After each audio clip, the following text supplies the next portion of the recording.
Hey, hi, hello, and welcome back to the Messy But Caffeinated podcast, the podcast where the coffee's iced, the tea is hot, and I am doing my best. Today, I have absolutely zero motivation, and we're going to talk about it, so let's get into it. That coffee is hitting my soul right now. First things first, Happy New Year. It is 2026, and exactly like I said, it is a new year. So we're going to focus on the positives this year and no negatives. And yeah, I'm excited to see what this year will bring. And yeah, I just think it's going to be a good year. And I'm excited for all the things that are to come. And yeah, I hope everybody had a happy new year. I hope that you are staying consistent with your goals if you have any for this year. I am in my New Year's attire. If you're watching, I have a Happy New Year's hat on, and I have a 2026 pair of glasses on that have glitter. And yeah, I was feeling a little festive, so I thought, I have zero motivation, but I'll look fancy while I do it. So yeah, let's rock it. I obviously missed the first week of the year with the podcast episode drop, but given that it was New Year's Eve and then New Year's Day, and I just was really tired. And I've just been so tired, and I get like that a lot whenever it gets close to that time of the month. And I just have zero motivation to quite literally do anything. Of course, I still do it, but I'm tired, man. And I've got a lot going on, believe it or not. Like, trying to keep up with the pod, and then doing TikTok consistently, and taking care of the baby, and working a full-time job, and making sure my house needs are met, and making time for Billy, and making time for my friends, man. It's a lot. And I don't guess you really realize how much you're doing until you overdo it. And it's not that I'm getting burnt out. Like, I'm not getting burnt out. I don't feel like. I'm just tired. Like, I'm just tired. And I don't know. I don't have any tips and tricks for zero motivation. I just try to be consistent. Consistency is key in everything that you do. And if you're consistent, with TikTok, or if you're consistent with your YouTube videos, or consistent with your podcast, chances are that you will continue to stay consistent, because they say it takes 21 days to make a habit. And I posted consistently for this pod so far, the last 3 or 4 episodes. And so I'm not starting the year off very strong. However, that's okay. And it's okay, because we're all human, and it's okay to take a break and, just take time to yourself and be away from what you've got into, whether that be, taking a vacation from your job, or taking a break from social media, or whatever that may be. It's okay to take breaks. Breaks are much needed sometimes. So yeah, that's the best advice I can give you when you have no motivation, just to step back and really just rest, take a break, drink some water, take a nap, catch up on you if you're able. Give yourself that space. It really does help. So for the new year, we did like a small thing at the house, and I had my friends over, and I saw this trend on TikTok where people were making 2026 bingo cards. So that is what we did, me and my friends. And so I'm going to read you what's on my bingo card. And at the end of this year, we will talk about this again, and we will see what has been marked off. Now, some of these are goals that I want to hit. And some of these are just random off-the-wall shit that I put on that's kind of like crazy, like you wouldn't think it would happen. Or like for some random reason it may actually happen. So yeah, so the first one I put on here was someone close to me will have twins. Obviously that's random. I do know a person or two that are pregnant right now, and as far as I know, there are no twins in their wombs. But yeah, so figured that would be an interesting one, because there's always twins somewhere. Get a PR or a brand deal. I have yet to do that. That was one of the goals I wanted to hit last year for my TikTok, which I was still fairly new. I started end of June, beginning of July, and I didn't expect to get anything right off the rip, But now that I'm kind of up there in the following, I'm hoping that somebody will notice me, and maybe with enough emails and spammage, somebody will give your girl a deal. That'd be pretty cool. Next one is turn 30. I do fully expect to turn 30 this year. That one was kind of a freebie, unless, of course, something happens to me, which, God is in control of that, and whatever happens, happens, but fingers crossed that I'm still kicking. Another one that I put on here was get pregnant, because it is getting closer to Sage being 2, and if you guys have been following me since way before I even got pregnant with her and was trying to get pregnant with her, you know that we talked about after our first child, we were probably going to start trying for another one around the time that she was 2, and she'll be 2 in July, and that's coming up fairly quickly, so I put that on there just to see if maybe that happens. Maybe we can mark that off the bingo card, and if it doesn't, then, there's always next year. The next one I put was do podcast consistently all year. So far, that did not happen, but that's because I skipped the first week, so we're going to pretend like that first week didn't happen, and from here on out, we're going to post consistently all year. And that's the tea. 2026 bingo card, girls' night, once a month. And our first girls' night is actually in the works for, I think, next weekend. So, January is covered. And, yeah. And then, also, in 3 of these spots, it is a few of my friends, the ones that I did this with, getting knocked up. Because you just never know with our group who's going to end up knocked up.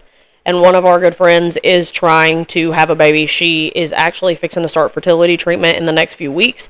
So if everybody could please say a prayer for her, cross your fingers, cross your toes, cross your eyes, cross whatever body parts you're able, because we want her to have a baby. She's been trying for a long time. She's really, really wanted a baby for a while, and I know she's going to be a kick-ass mom, and I can't wait to have another little niece or nephew running around. So everybody, please say your silent prayers for my good friend. That would be so appreciated, and I'll keep you guys posted. Another one was lose 30 pounds, which I feel like is doable. I've done it before. I just really have to stick with it. A big financial gain, whether that be through social media, a lottery ticket, something of the sort.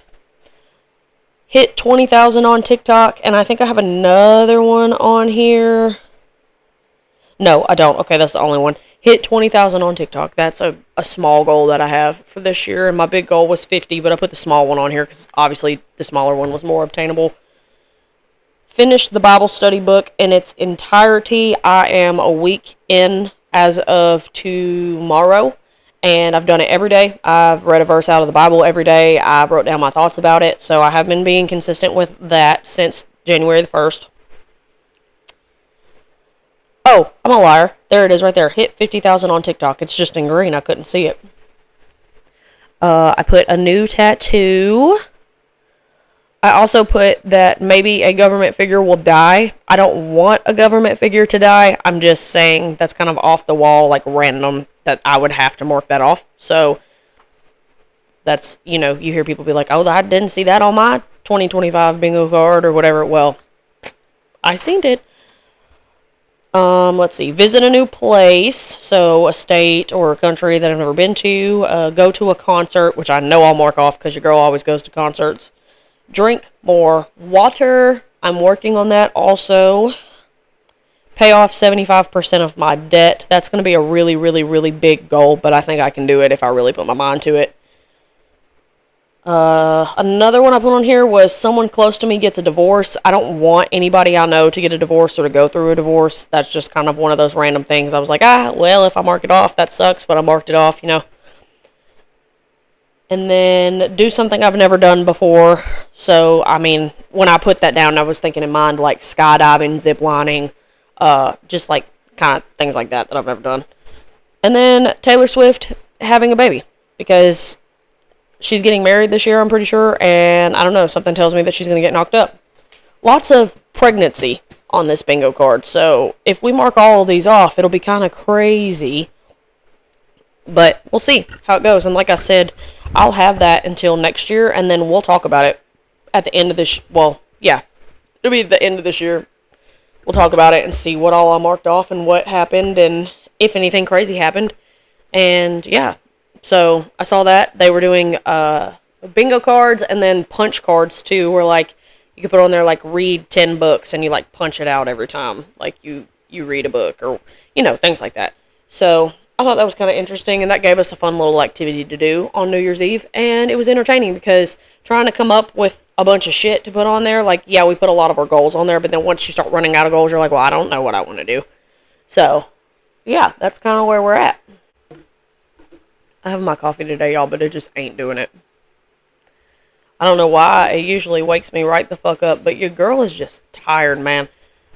I feel like the older I'm getting, the more my cycle is just like draining me. And ladies, if you're listening and you are 29 or older, so older than me, and you can attest to this and tell me that I'm not the only one, that would be great, because I just need to know if this is normal, like for me to be this exhausted when it's this time of the month, or if this is abnormal and I should see a doctor. Because I'm telling you, I'm just exhausted. Like, I feel like I go to sleep at a decent time. I wake up kind of early, but I go to bed at like 8 or 9 and then wake up at like 7. I feel like that's a proficient amount of sleep, and I'm just fucking tired all the time. And I will say that the last time that I was really, really tired, and I'm not like this tired, but it's almost comparable. The last time I felt really, really tired and just exhausted all the time like this was when I was pregnant with Sage. And I just never, like, the tiredness never went away after my first trimester.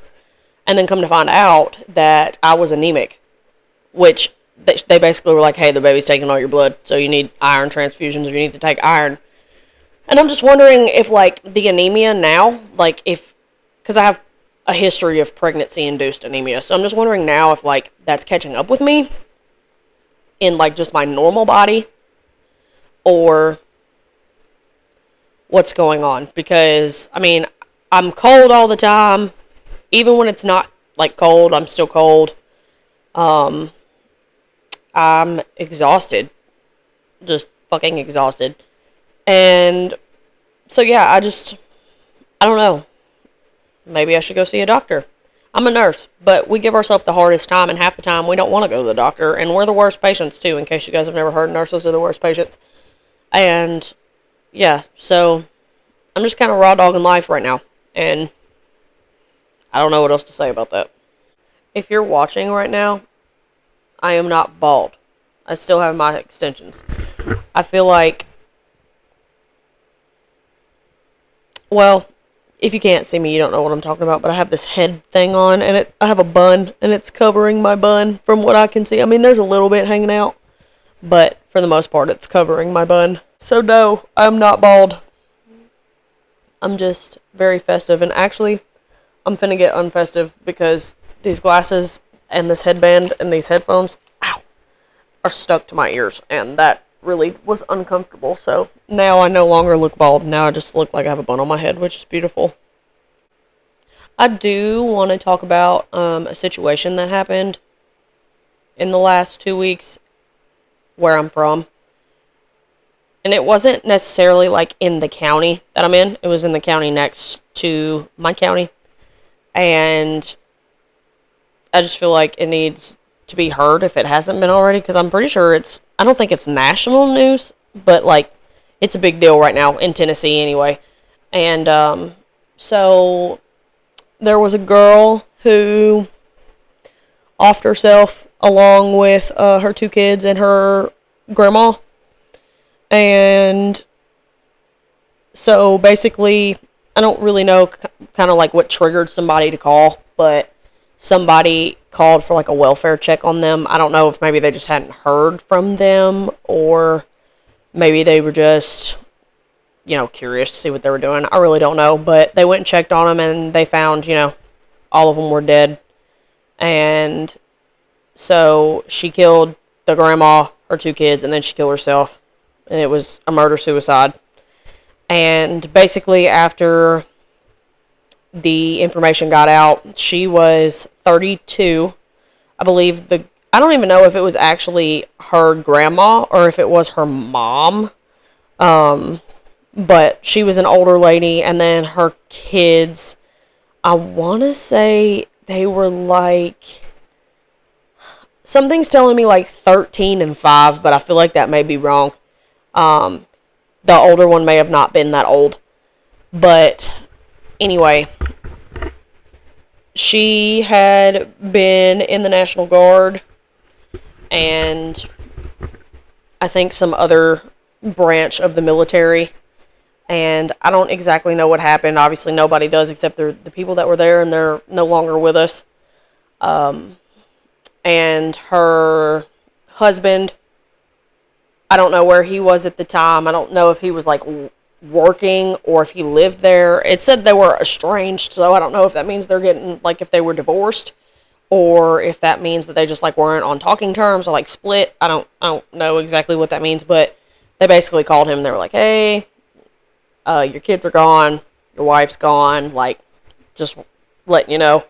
And, he claimed that she never really had any mental health issues, that he really didn't know about anything like that. And I just want to say that, like, that is why, like, mental health is so important.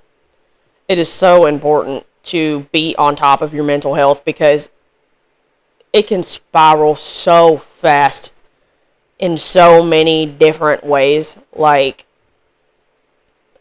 you could, if you're on meds and you like miss a med or two, like, it can fuck your brain up, bro. Like, it really can. Like, I'm one to talk because I take Zoloft, and there have been a few times where I forget to take it and I don't take it for a few days, and I can tell when I don't take it because I get really like ragey over little itty bitty shit. I get real, just like everything triggers me. Everything pisses me off or makes me want to cry. Things like that. And everybody's body is different. So like when you cut antidepressants like that or anti-anxiety meds, everybody reacts differently.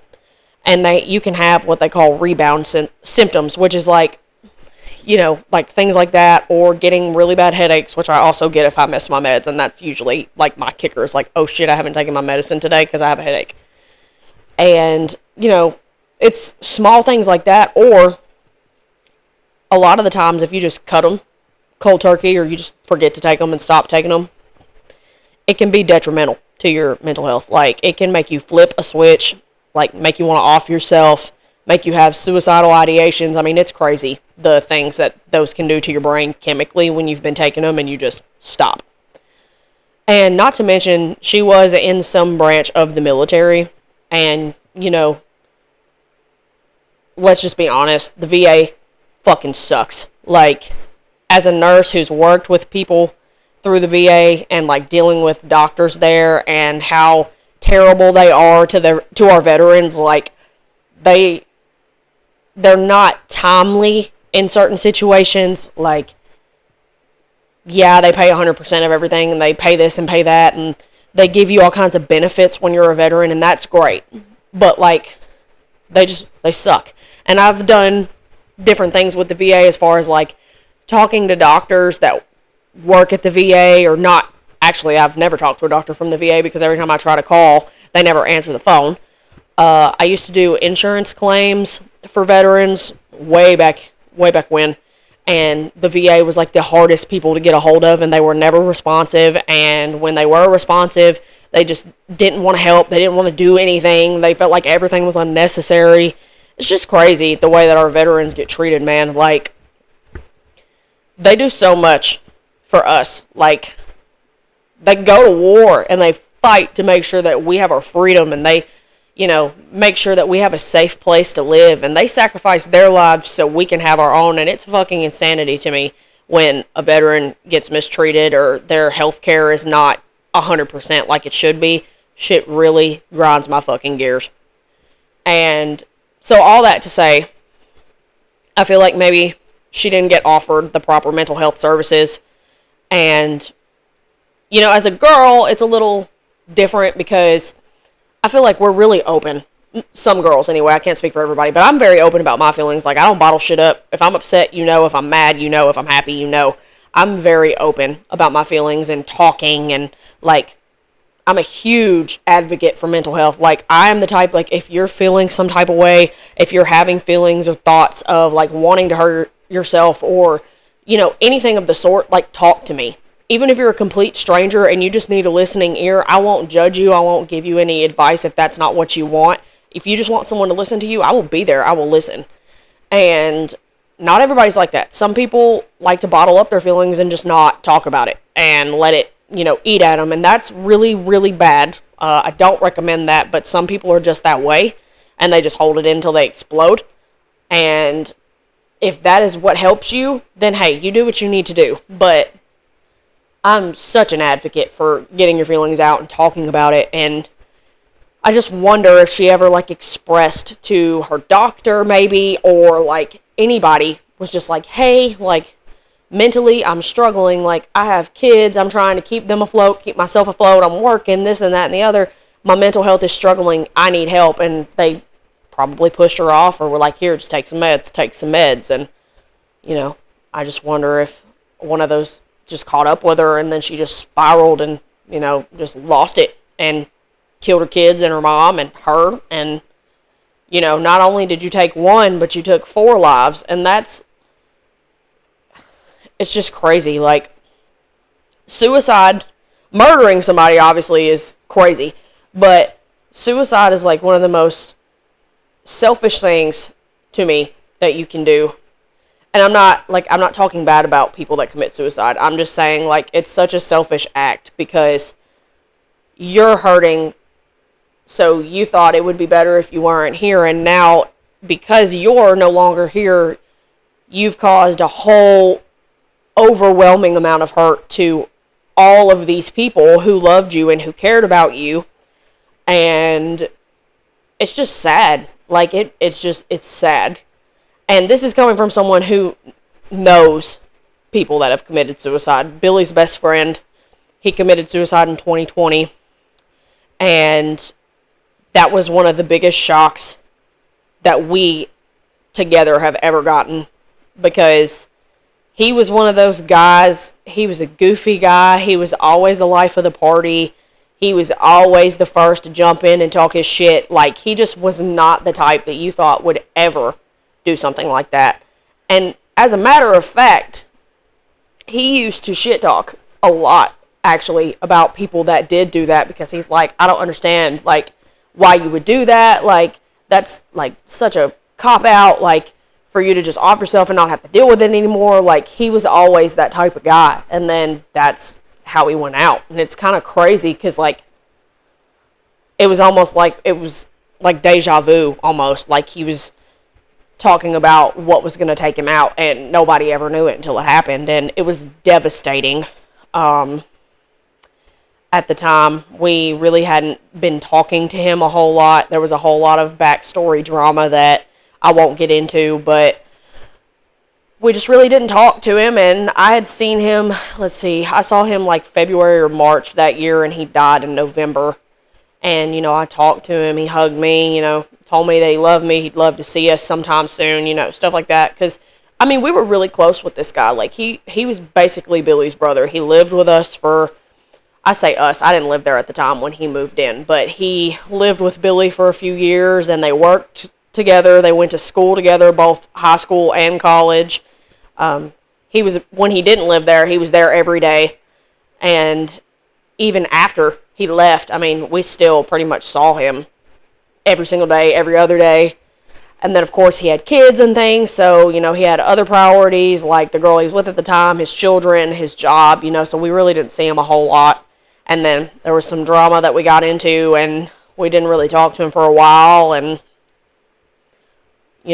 Billy really didn't talk to him all that much either. And then that happened, and Billy really beat himself up over that, and still does sometimes, even though it's been 5 years, which is crazy that it's been that long. It feels like it was just yesterday when we got that phone call.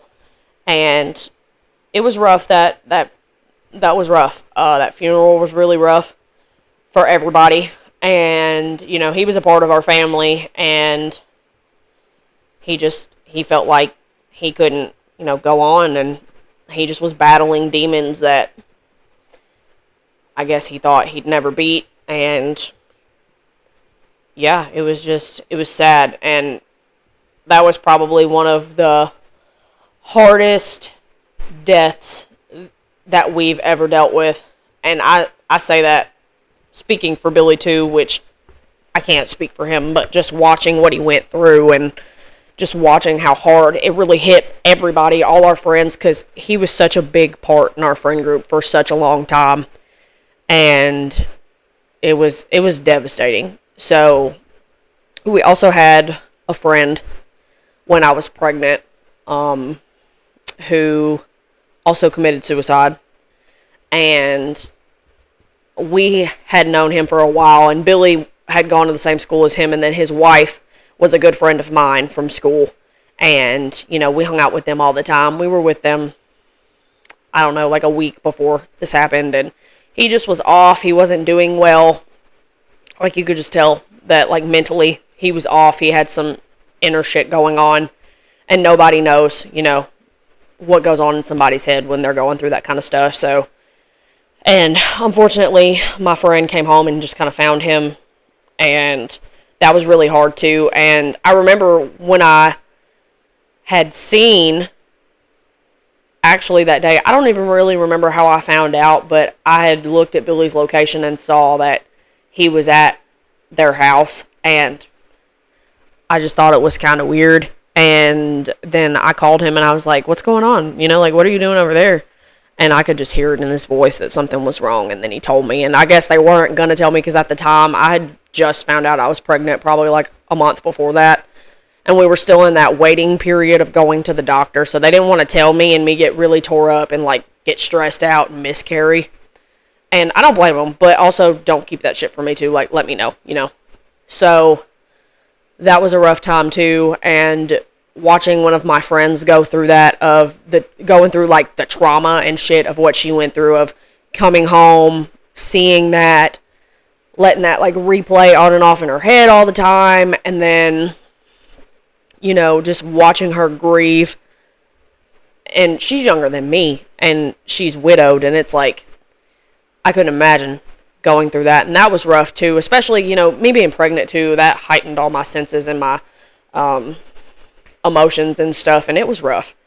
And all that to say that if you're going through it, and if you're really just mentally struggling that hard, and you just feel like you're not meant to be here, like, please know that suicide is not the way out. Like, there is somebody on this green earth somewhere, somehow, some way that loves you and cares about you and would be absolutely devastated if you were no longer here. And there is always someone to talk to, whether that be your best friend, your mom, your dad, your brother, your sister, your cousin, your local grocery store greeter, a random person in the street, there's always somebody that has a listening ear. If you are watching this and you're going through something that you just feel like is so unimaginable that, like, it would just be better if you took your life, I am here. I will be your listening ear. I will not give you unsolicited advice if that's not what you want. I will not judge you. I will not think any less of you for opening up to me and telling me exactly how you feel and telling me that you feel like you just would be better off dead or whatever. I'm here. My inbox is always open. My line is always open. And I would rather you vent to me and cry to me and scream at me and do whatever you need to do than get a phone call or see on Facebook or Instagram or whatever that you're no longer here.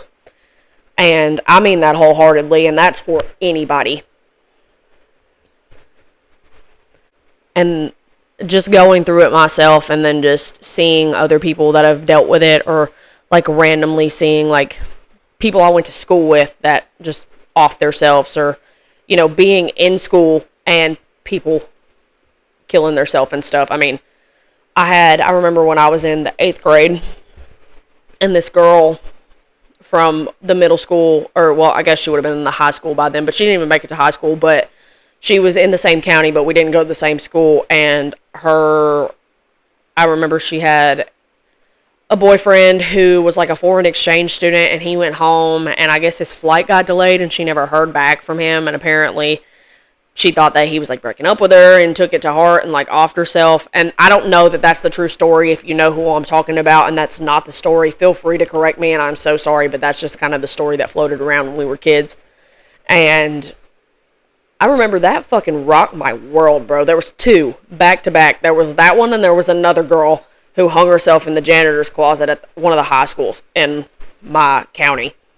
And those fucked me up. Like, that was the first time I ever really learned about suicide. And, like, you know, they had a whole thing about it when we went back to school. And, like, we had to do a whole, like, thing with our counselor and mental health and all that. And, I mean, yeah, that rocked my fucking world. And as I get older and as that's becoming more apparent, that's, like, one of the number one ways that people are dying these days. And it's just terrible. Like, your life is...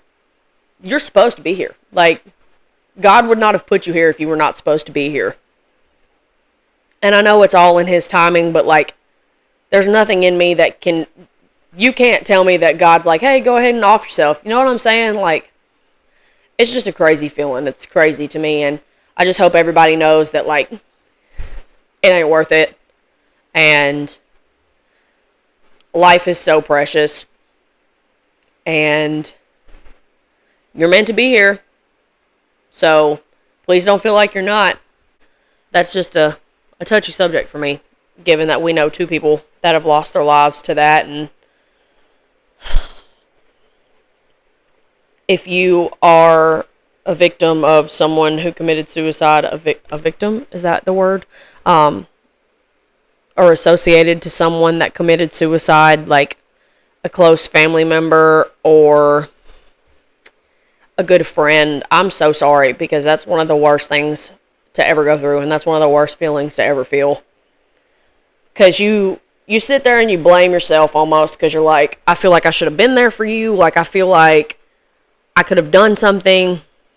And I'm going to tell you, with Billy's best friend that did that, when he died, he really beat himself up, and I also kind of beat myself up a little bit too, and the reason being is because we didn't really talk to him a whole lot, you know, in that, like, last year of his life, and we had our own issues going on. But I remember the day before he died, and this is so weird, and I could do, honestly, a whole episode over this, because I've had this happen a few times, but the day before he died, he was really on my mind, like, really oddly on my mind. And I remember I was sitting on my computer, and I was, like, watching videos that I had posted on my Facebook, and, like, looking through pictures of us, like, videos of, like, me and Billy and him, and, like, pictures that we all had taken, and just kind of, like, looking through them and being like, oh, yeah, like, this is funny, like, this was fucking hilarious. Like, there was one specific video where, they were, like, jumping over me to make basketball shots, and Billy obviously used to be able to dunk and things, so he was always super high above me. And then when Cedric did it, that's his friend's name, when he did it, he, like, literally, he jumped over top of me and almost knocked my ass down. And it was funny because you just hear him giggling and laughing in the background, and I'm giggling and laughing because he almost took my ass out. And it was just really funny, and I was just thinking about him. I'm like, man, maybe I should reach out to him, you know, like, just check on him, see how he's doing. And I didn't.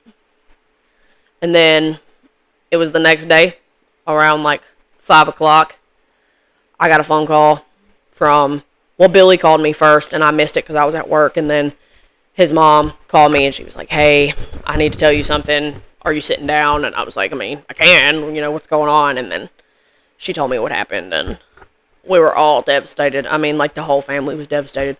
So it was just weird, though, because, like, I had, like, this thought of him the day before, and then that happened, and it was, like, it was that night, actually, that it happened. So the night he died, that day, I was, like, watching the stuff, and then I went to work, and then, I guess he never came home, or that somebody found him, and then called and reported it, and then, you know, that's when it kind of got out everywhere, and all that. And that's, like I said, that's not the first time that I've done that. I, had a best friend that passed away in 2016, and she died in a car accident, and I literally talked to her, like, 3 days before she passed away, and was talking to her about, like, you know, I miss you. Like, I'd love to see you soon. I hadn't seen her in a while because she had just moved, like, way far away. I say way far away. It's really not that far. She was living in Nashville at the time, but she was actually out on a camping trip, and she died on her way home in a car accident. And we were just talking, and I was like, you know, I miss you. I feel like I haven't seen you in forever. Like, I'd love to see you. I'd love to meet your kid. Like, she had just had a baby, and, like, this was June. She had a baby in October, so I was like, I'd love to meet her, you know. And she was like, yeah, you know, let's get together soon. And I'm like, yeah, absolutely. Like, you just let me know, you know, when you get back or whatever. And the day that she passed, I remember I was at my mom and dad's house. It was Father's Day. And they used to live in this apartment complex that had a pool and all that good stuff. So we were over there swimming and whatnot. And I was walking back from the pool with my dad to their apartment. And my aunt had texted me and was like, hey, isn't this your friend? And sent me an article. And it was like 20-year-old. I can't even remember what it said. It said something like Dixon County female and male dead in car crash or something like that. I don't know. Anyway, so I clicked on it and I remember reading her name and I just fucking lost it, bro. I was like, there's no way. Like, I just talked to you. There's no way. And I remember I just dropped my phone and I just started crying. And my dad's like, what's wrong? What's wrong? And I ran inside and my mom was there and I was bawling. And my mom's like, what's wrong? And I was like, hey, she's dead. Like, I just saw an article on Facebook that said she died. Like, I don't know what's happening, but I'm freaking out. Like, call somebody, figure something out. And so I met her through our old neighbor, and my mom still had his number, so she reached out to him, was like, hey, I'm sorry, this is kind of a crazy question, but, like, do you know if this is accurate? Like, did this really happen? And then he kind of gave her the whole story, and it turned out that it did happen. I have her tattooed on my wrist. But yeah, so, and that was just a weird experience for me, too, because that happened, and then when Billy's grandpa died, this was another example. Gail's dad, Chicken Willie. So we saw him the day he died. He died, like, we saw him that day and then he died that night. And we used to go over there when I first started coming around. We'd go over there like every Sunday and go have dinner and just go kind of hang out. And he was always very nice to me and he was always very, like, greetable and, like, would talk to me and obviously talk to the kids because it's grandkids, you know.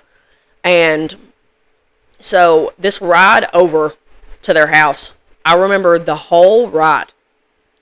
I just kept trying to figure out, like, what was the other name for a heart attack in my head. I don't know why. I was just riding, just thinking, like, what is the name of a heart attack? Because, you know, there's another, like, a medical term. And so, cardiac arrest. So, I thought on that for probably 15 minutes before that came to my brain. And thinking back on it now, when we got there and we saw him, he just looked like he didn't feel good. Like, he was just really tired. He just, like, didn't have a lot of energy. You know, whatever. We hung out, we ate, told him bye, told him we loved him, you know, the whole nine, like we always did every Sunday. And I remember getting a phone call that night from Billy and him being like, hey, like, my grandpa died. And I'm like, what? And it was because he was having chest pain.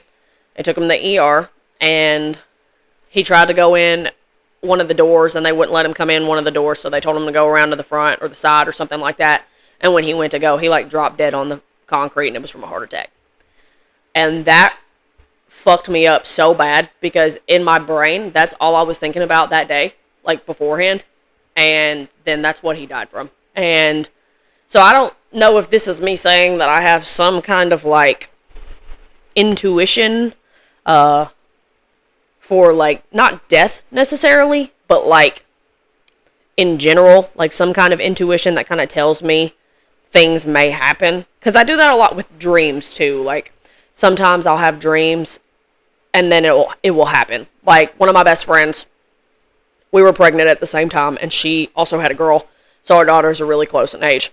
And I remember when she was pregnant, we did a gender reveal for her, and The last time I did a gender reveal for her, which was with her second child, they called me, told me what the gender was. You know, we did it that way, and then we planned the gender reveal. Well, I had a dream that she was going to get, not a phone call, that she was going to get a text about her results, and that it was a girl. And mind you, neither of us knew that that was going to happen, obviously. She was just fully expecting them to call me. Well, not even like 2 days later, after I had that dream, she gets a text from her doctor's office with the lab results. That's like, hey, your results are ready to view. And she called me and she was like, hey, just so you know, like, I got a text with my lab results. So I'm going to forward it to the group, which is me and her and my other two best friends. And she's like, I'm going to forward it to the group. And first of all, that freaked me the fuck out because I was like, didn't they call last time? And she's like, yeah. And I'm like, okay, that was weird. And then, of course, once we saw it, it was a girl. And it was like, okay, so my dream was spot fucking on. And it freaked me out. And I've done that multiple times with multiple different things where I have a dream and then that ends up happening in real life. And it freaks me out. So if anybody's got any knowledge on that or can put any 2 cents into that and make it sound like I'm not a fucking lunatic, that would be awesome. Because when that happens, it really freaks me out because, like, it's almost like I'm predicting the future almost. Like, it's giving that So Raven in a weird fucking way. And I don't know how to explain it. So, any help would be nice. I know what I should do. This is random, but I should get a medium on my pod. If anybody knows a medium or like someone that has like the intuition things, if anybody knows anybody like that, or if you're watching and you do that stuff, let me know so I can get you on my podcast because I want to pick your brain and I want to know like how you came to and how that happened for you. I want to know these things. So please help your girl. And I would just like to talk to a medium anyway, just to see like what they have to say, like if there's any like energy around me, if there's any kind of presence of any of the people that have passed that I know or know of. I'm just interested to kind of get into that. And that low-key freaks me out. It kind of makes me sick to my stomach thinking about it, but it's more so an anxiety thing, not because I don't want to do it. It just kind of makes me anxious. But yeah, so we will make that an episode this year. Clock it. We're going to have a psychic or a medium or someone of the sort on this pod. So, if you know someone or are someone, holler at your girl so we can get you on here. With that being said, we got really deep today for no fucking reason, so sorry about that, but golly. Anyway, I got nothing else. So remember, if I said something in this podcast that pissed you off, take that up with your barista, not me. I hope you guys have a great rest of your day, and peace out, Girl Scout. Okay, bye!